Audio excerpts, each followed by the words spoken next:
Nakagisnan ko po yung isang pamilya na hindi buo. Naiisip ko na, ganito ba talaga ang isang pamilya? Ito ba talaga yung disenyo ng isang pamilya? Na nandun, may mga asawa, nagkaroon ng asawa. So parang hindi nag-push through. At ito naman si tatay ko, ganun din. Mayroon ding asawa, may mga anak din. So parang naguguluhan ang aking isip ng mga time na yon. Namold ako na okay lang mambaba, okay lang magkarelasyon ng iba, natural lang yun, magkaroon ka ng isang girlfriend, magkaroon ka ng maraming girlfriend, okay lang. Kasi yun ang namulat sa akin eh. Tila ang ganitong pamumuhay ang naging pamantayan ni Carlos sa pakikipagrelasyon. Naging goal ko rin yun na magkaroon ako ng kahit 10 ng goal ko noon. Which is, nangyari eh. Mayroon akong girlfriend na kabatch ko. Meron din akong girlfriend sa kabilang barangay namin. Meron din akong girlfriend sa mga ka-text-text lang. So, uso kasi nun yung mga textmate eh.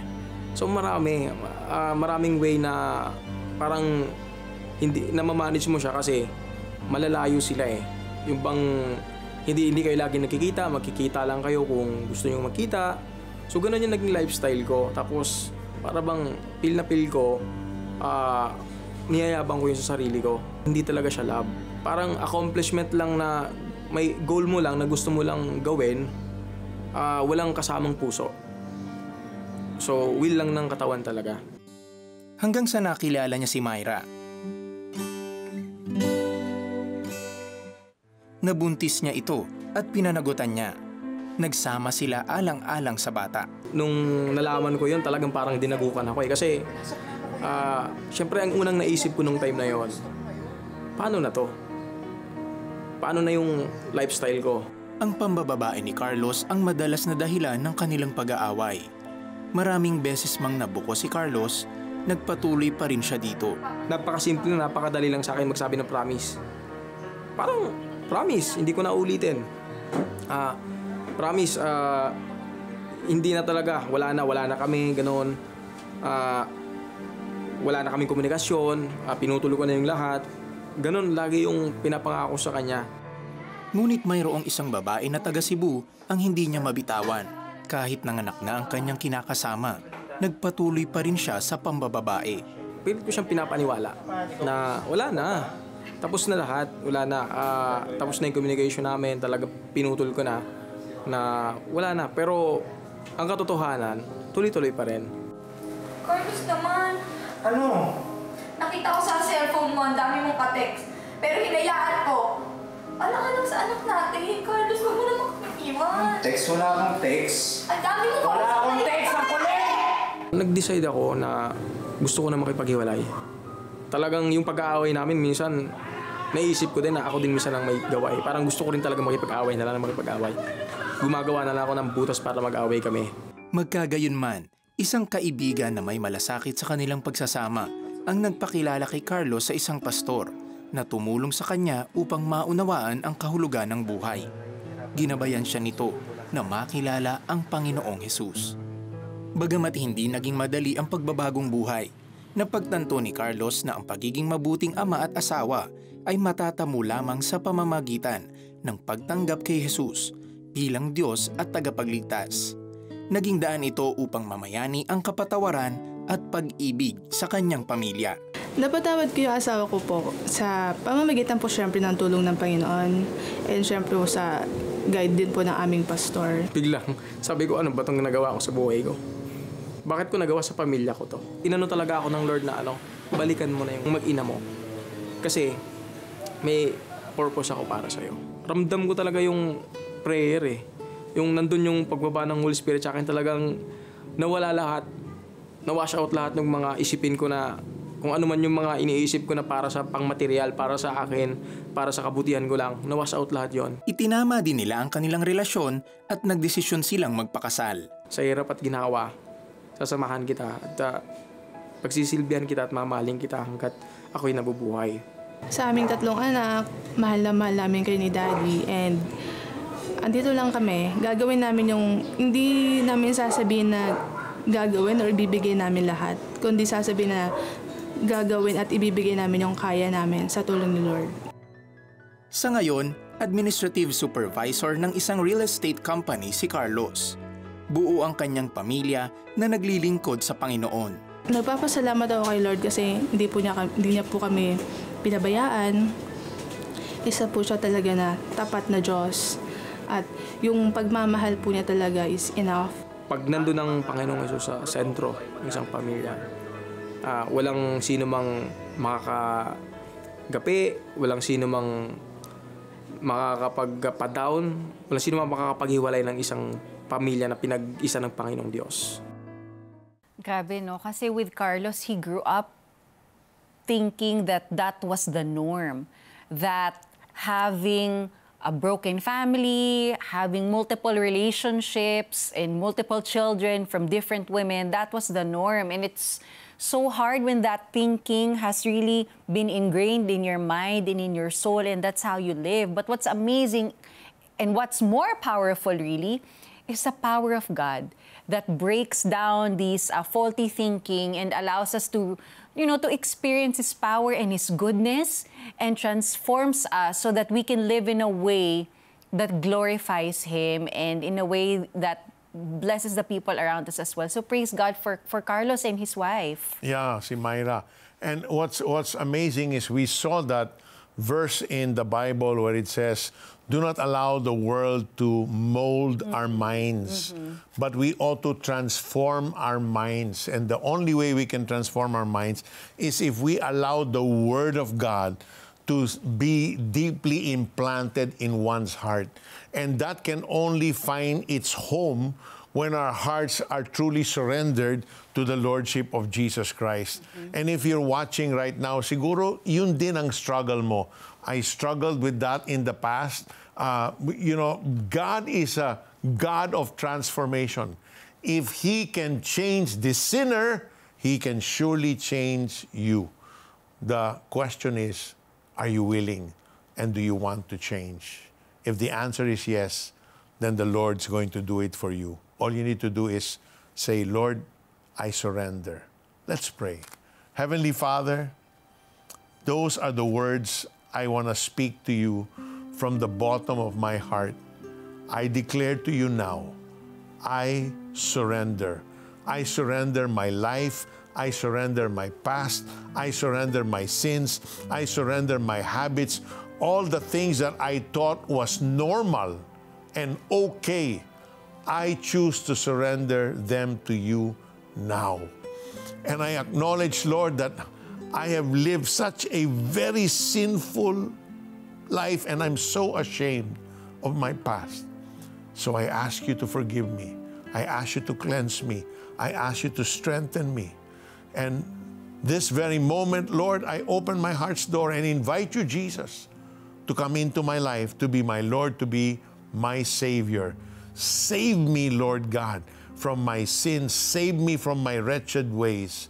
Thank you for dying on the cross, paying for my sin, removing my past shame and guilt. They are all now nailed on that cross. Thank you, Jesus, for your great love. Thank you, Jesus, for this precious gift which I now receive. You are my Lord. You are my Savior forever. This is my prayer in Jesus' name. Amen and amen. Panginoong Jesus, natanggap ko po kayo na aking Panginoon at tagapagligtas. Sumabay ka ba sa panalangin upang tanggapin si Jesus? Narito ang CBN Asia Prayer Center para sa iyo 24/7 upang tulungan kang magsimula ng panibagong buhay na punong-puno ng pag-asa, kapayapaan at tagumpay. Just text YES, your name and location o mag-chat sa The 700 Club Asia Facebook Messenger. Are you feeling lost or overwhelmed by the challenges you're facing? Allow God's grace to transform your situation. Remember, in your darkest moments, God's faithfulness shines brightest.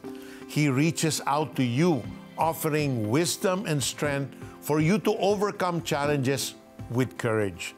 Our dedicated prayer counselors at our 24/7 prayer center are here to pray with you and provide guidance from God's Word.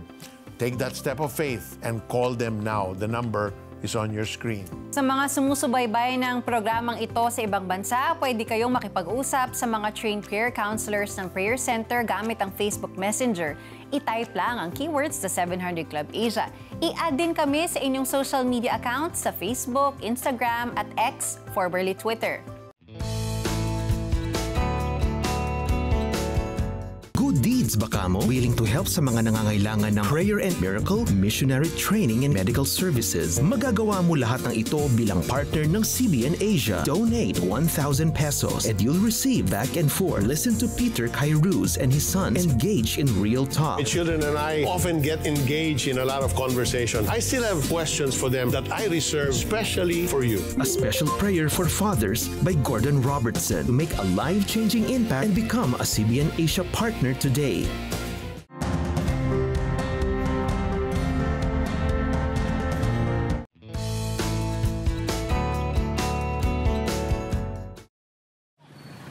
I'm an ambitious woman.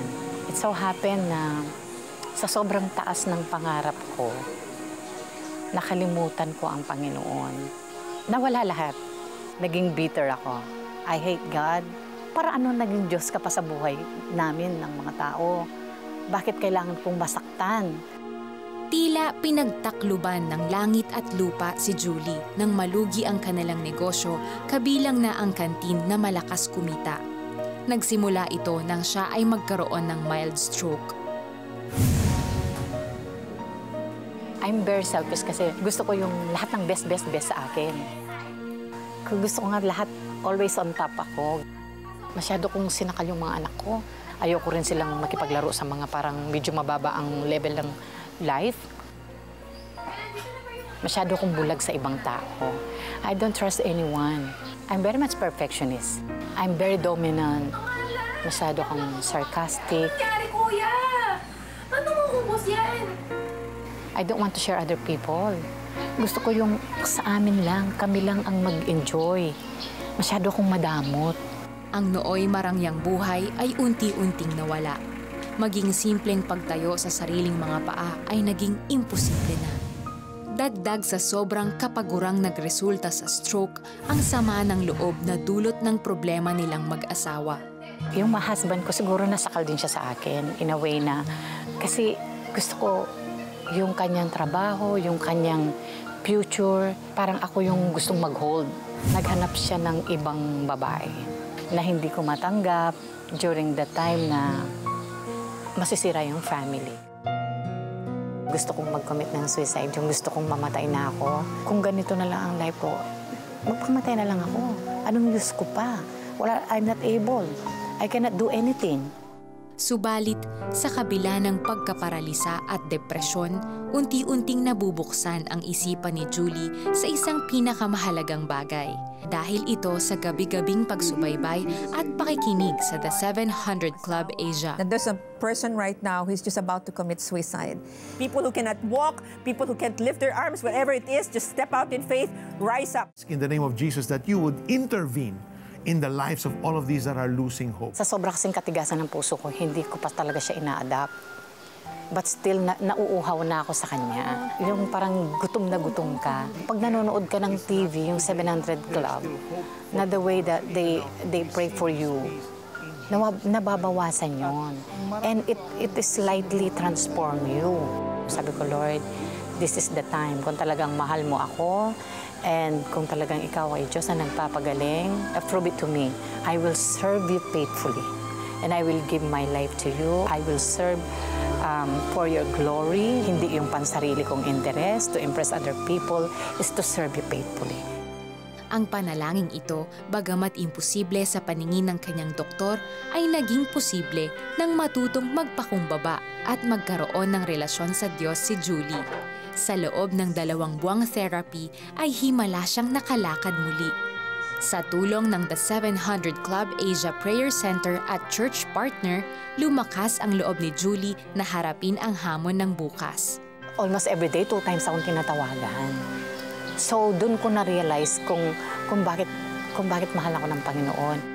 Dumaan sa isang mahabang proseso ang relasyon sa Diyos ni Julie hanggang sa kalaunay matagpuan ang Kristiyanong simbahan kung saan lumago ng husto ang kanyang pananampalataya. At sa patuloy na panonood ng The 700 Club Asia, nabuksan ang kanyang puso sa pagbibigay sa gawain ng Panginoon.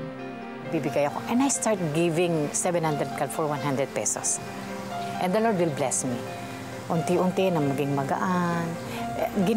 Hindi yung blessing muna money eh. Ang ginawa ng Panginoon sa akin is a blessing na pagbabago ng karakter ko. Ang pag-amin ding ito sa mga naging pagkukulang ang simula ng pag-abot ni Julie sa kanyang kapwa ng may pagpapakumbaba. Nagpatawad at humingi siya ng kapatawaran sa mga anak maging sa kanyang asawa. God used me to be an encourager. And my gift is serving. I start listening to yung mga kakahinaan nila. I'm very much thankful for everything that God have done in my life. Through the years, na masyado akong naging bingi. Masyado akong naging prodigal sa Kanya. At tuluyan man silang nagkahiwalay na mag-asawa, ay naging maayos naman ang kanilang relasyon bilang magkaibigan. Bagamat dumaan pa rin sa mga pagsubok bilang isang single parent, ay nanatiling mapagpasalamat sa Diyos si Julie. Complete healing, transformation, and having a relationship with God. Without 700 Club, siguro hindi ko nakilala ang Panginoon. Without God, you cannot live. Without God, you can make anything. You cannot survive. You can never be a blessing to other people. Talagang napakabuti ng Diyos. Talagang, He transformed me 100%. From bitter, better to be a blessing. God is so gracious that He doesn't point to us na, oh, wala kang ng choice ngayon, makikinig ka na. Hindi siya ganun. Right. He is just so loving in all His ways. Slow to anger, abounding in steadfast love. And as we've seen in Julie's life, God used that sickness, to transform her, to minister to her, to show her how much He loves her and how much He wants to change her life from bitter to better to best. Diba? And at this time, for our kababayans, we'd like to pray for you. If you need healing from physical illnesses to emotional or even mental healing, allow us to pray for you. Lord God, we thank you that nothing is impossible with you. And just like what happened to Julie, God, we know that you are our healer. And you can heal anything, God. Nothing talaga is impossible with you. And we declare that, Lord, even right now, Lord, that we are lacking in faith to be healed. We look to you, Jesus, the author and the perfecter of our faith. So we receive that faith to believe for healing. Right now, God, we declare your healing upon our kababayans. Lord, those who are physically sick, some people right now are sick with the flu. Some are still battling with COVID, with really terrible flu-like symptoms from parents down to their little ones. In the name of Jesus, we speak healing to be upon our kababayans right now with bad flu in Jesus' name. So, children with pneumonia right now, in Jesus' name, we declare your healing upon these little bodies. In Jesus' name, God, we thank you. Somebody diagnosed with a rare blood disorder, the Lord is healing you. Not only is the Lord healing you right now, but the Lord is speaking to you, saying that I am here. Look to me. I am with you. I will never leave you. I will never forsake you. A woman diagnosed with breast cancer, newly diagnosed with breast cancer, and you're distraught. The Lord is healing. The Lord will heal you. And the Lord is with you right now. So do not fret, do not fear, for the Lord your God is with you wherever you go. In Jesus' name, we thank you, God, that you are our healer. Brother Peter. Someone with Kawasaki disease, you're praying for your son and you're crying out to the Lord in the hospital. The Lord hears the cries of your heart and He's releasing His supernatural healing on your son this very moment. Rejoice. There's also someone suffering from a locked jaw. You're in so much pain. The Lord is supernaturally unlocking your jaw and you're feeling your jaw beginning to relax. Receive that in Jesus' name. There's also someone watching with severe ulcers and you have so much abdominal pain from those ulcers. The Lord is supernaturally drying up the ulcers in your stomach. Receive that, kapatid. There's also someone watching right now. You're about to take an exam for a course that you applied for, but you are just so nervous you can't seem to think right. The Lord's shalom, the Lord's peace is upon you, for He is in charge. He knows the end of that exam from the beginning. So take that step of faith, pick up that pen, and start writing. Start filling up that exam. The Lord is with you, He says. Do not fear. In Jesus' name, amen. Nagnalangin si Peter Kairos at ako'y sumunod. Naramdaman ko na tuloy-tuloy ang pag-recover ko. Doon ko naranasan yung kapangyarihan ng Diyos. Wala kaming pera pero naitayo namin yung farm na ito. Nag-restore sa akin, finances, trabaho. Lahat po yan galing sa Panginoon. Tulad ba nila ay sinagot din ng Panginoong Jesus ang iyong panalangin? We want to hear it from you. Please text Answered Prayer and share your story with us. Send it to 0998 590-0620.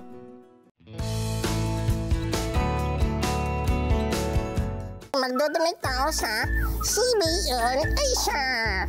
Oo, bait naman. Sige. Type mo cbnasia.com/give. cbnasia.com/give. Yan. Okay pa. Kaya mo na yan. Madali na yan. Ikaw na. Tulungan niyo po. Ang dami pong itatype eh. Tapos 4 lang yung daliri ko. Tapos ang dami pang hihing details. Iba na eh. Ay, iba na. Iba na po. Icons na oh. Opo. Nagbago na yan lang dito oh. Kaya ko na po ito. Sige. Excuse kero to. Ako na po dito. Relax na lang po yan.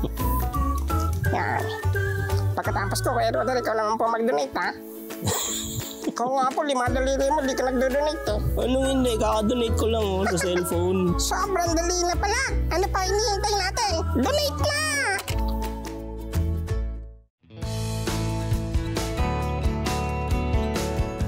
Simula nang maghiwalay ang ina at ama ni Joshua, hinanap niya sa bisyo at barkada ang pagmamahal.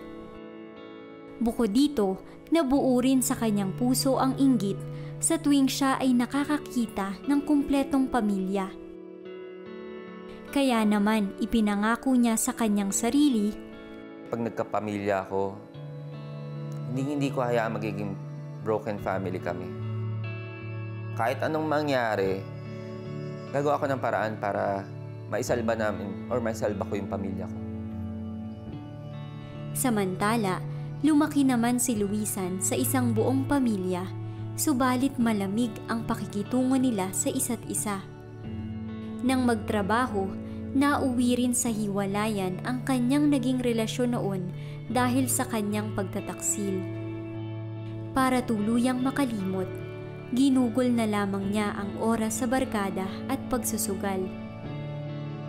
Dahil sa kanyang masaklap na nakaraan, inakala ni Luisan na nararapat lamang sa kanya ang nag-iisa habang buhay. Hindi ko deserve magkaroon ng family kasi hindi ako naging mabuting girlfriend sa Pasko. Nang magtagpo ang landas ni na Luisan at Joshua, akala ko na yung pagmamahal saka yung attention na hinahanap ko, makukuha ko lahat sa kanya. Akala ko ito yung turning point ko para, alam mo, magkaroon ng magandang pamilya. Subalit nang nabuntis niya si Luisan at magsama na sila sa iisang bubong, panibagong realidad ang kanilang kinaharap. Ako kasi, yung tipo na tao na sensitive kasi ako eh. So kapag, kunyari, may nasabi sa akin, tatanim ako sama ng loob. Madalas na nag-aaway kami, hindi talaga kami magkasundo ka na ang gawin namin. Eh di ba, ang gusto mo nga peace, gusto mo nga ng pagmamahal, ng atensyon. Nung ayaw ko, yun din yung namamanifest niya. Kaya kami nag-aaway. So vice versa, kung ano din ayaw niya sa akin, yun yung namamanifest ko. Hirap talaga akong mag-submit sa kanya noon. Kasi pakiramdam ko, mostly sa mga sinasuggest niyang plano is magfe-fail. Either na masyadong mataas din yung bilib ko sa sarili ko, na feeling ko kung ano yung plano ko, yun yung mas magsasucceed. Dahil hindi siya submissive sa akin, pakiramdam ko nadidisrespect ako. In-doubt ako sa sarili ko na ako nga ba talaga yung head of the family. Kasi wala, hindi rin naman siya kumbaga nagre-rely sa mga decision ko. Sa gitna ng kanilang di pagkakaunawaan, tinanggap nila ang matagal ng paanyaya ng nakababatang kapatid ni Joshua. Sila ay dumalo sa isang Kristiyanong simbahan. Hindi man mabilis na naayos ang kanilang pagsasama, unti-unti namang nakatulong ang pagdalo nila sa discipleship group upang lumalim sa pagkakilala sa Panginoon. Doon ay natutunan ni Joshua ang kahalagahan ng paghingi ng biblical advice sa kanilang spiritual parents, lalo na sa panahon na sinusubok ang kanilang relasyon. Kailangan mo isoak yung sarili mo sa mga salita niya. Nakaramdam ako ng kapayapaan sa puso ko dahil alam ko na may purpose may purpose pala kung bakit dumadating tong mga trials sa buhay ko. Isa din tong paraan para, alam mo, mas mag-rely ako sa Kanya, sa Panginoon. Magtiwala ako sa Kanya na hindi niya ako pababayaan, na aayusin niya ang pamilya ko. Nangusap din kay Luisan ang Panginoon. Dun parang mas narinig ko yung voice ni God na nag-speak talaga siya sa akin na parang this is the right time na ituwid yung life mo, na hindi ka na, you are no longer teenager. Bilang pagsunod sa Panginoon, nagdesisyon si Joshua na pakasalan si Luisan. Bago ang kanilang kasal, dumalo sila sa isang I Do seminar. Doon ay nalaman nila ang kanilang mga pananagutan sa isa't isa. Sila ay kinasal at patuloy na tinuturuan ng Diyos. Nung kinasal kami, sobrang saya ko kasi alam mo yung tinatry niya yung best niya ni Luisan na mag-submit sa akin. Final decisions coming from you. Ang sarap sa pakiramdam Let this remind you that no matter what you're going through, you are cherished, never alone, and deeply loved. Make this your daily prayer. Whom have I in heaven but you? And earth has nothing I desire besides you. My flesh and my heart may fail, but God is the strength of my heart and my portion forever. Psalm 73, verses 25 to 26. If you want to see more life-changing and inspiring stories on the show, partner with us. Call the numbers on your screen or scan the QR code. Laging isa puso na tayo ay ligtas at payapa dahil ang Panginoong Hesus ang ating sandigan. Pagpalain kayo ng Diyos.